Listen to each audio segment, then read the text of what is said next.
UDF സർക്കാരിന്റെ നയമനുസരിച്ചാണെങ്കിൽ ടെക്നോസിറ്റി പദ്ധതി പ്രദേശത്ത് ഇനി പൂക്കൃഷി തുടങ്ങാം.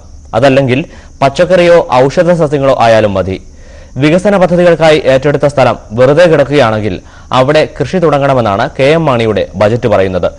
ടെക്നോസിറ്റിയിൽ ഇനി പൂക്കൃഷിയായിരിക്കുമോ? കാത്തിരുന്ന് കാണേണ്ടതാണ്.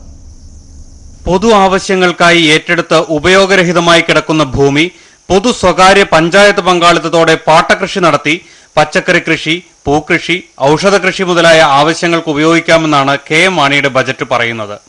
ഏതെങ്കിലും ഒരു പദ്ധതിയുടെ പേരിൽ സ്ഥലമേറ്റെടുത്ത് വെറുതെ ഇടുന്ന പ്രവണത കൂടി വരികയാണെന്ന് ഉമ്മൻചാണ്ടി സർക്കാരിന്റെ ആദ്യ നയപ്രഖ്യാപനവും പറയുന്നു.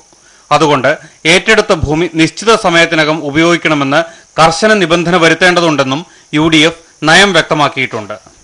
ടെക്നോസിറ്റി ഈ പ്രവണതയ്ക്കുള്ള ഒന്നാന്തരം ഉദാഹരണമാണ്. 69 കുടുംബങ്ങളെ കുടിയൊഴിപ്പിച്ചും സർക്കാരിന്റെ കൈവശമുള്ളതും കൂട്ടിവെച്ച് 451 ഏക്കറാണ് ടെക്നോസിറ്റിക്കായി വെറുതെ ഇട്ടിരിക്കുന്നത്. പദ്ധതി നിശ്ചിത സമയത്തിനുള്ളിൽ നടക്കാത്തതുകൊണ്ട് UDF സർക്കാരിന് സ്വന്തം നയം നടപ്പാക്കി പരീക്ഷിച്ചു നോക്കാവുന്നതാണ്. ദേശീയപാതയോരത്തെ കണ്ണായ സ്ഥലത്ത് 3 പഞ്ചായത്തുകൾ ചേർന്ന് ഔഷധ, പച്ചക്കറി, പൂക്കൃഷി തുടങ്ങാം. അതിനുള്ള മണ്ണ് പരിശോധനയെങ്കിലും വൈകരുതെന്നാണ് തലസ്ഥാനവാസികളുടെ എളിയ അഭ്യർത്ഥന. മറ്റൊന്നുകൂടിയുണ്ട്. UDF നയപ്രഖ്യാപനവും 100 ദിന പരിപാടിയും അനുസരിച്ച് ഒരു പദ്ധതിക്കായി ആരുടെയെങ്കിലും സ്ഥലമേറ്റെടുത്താൽ അവരായിരിക്കണം പദ്ധതിയുടെ ആദ്യ ഗുണഭോക്താക്കൾ. ഇവിടെ ടെക്നോസിറ്റി വന്നില്ലെങ്കിൽ സ്ഥലം പോയവർക്ക് ആദ്യമല്ല അവസാനമെങ്കിലും വല്ല ഗുണവും കിട്ടുമോ? ആരോട് ചോദിക്കാൻ?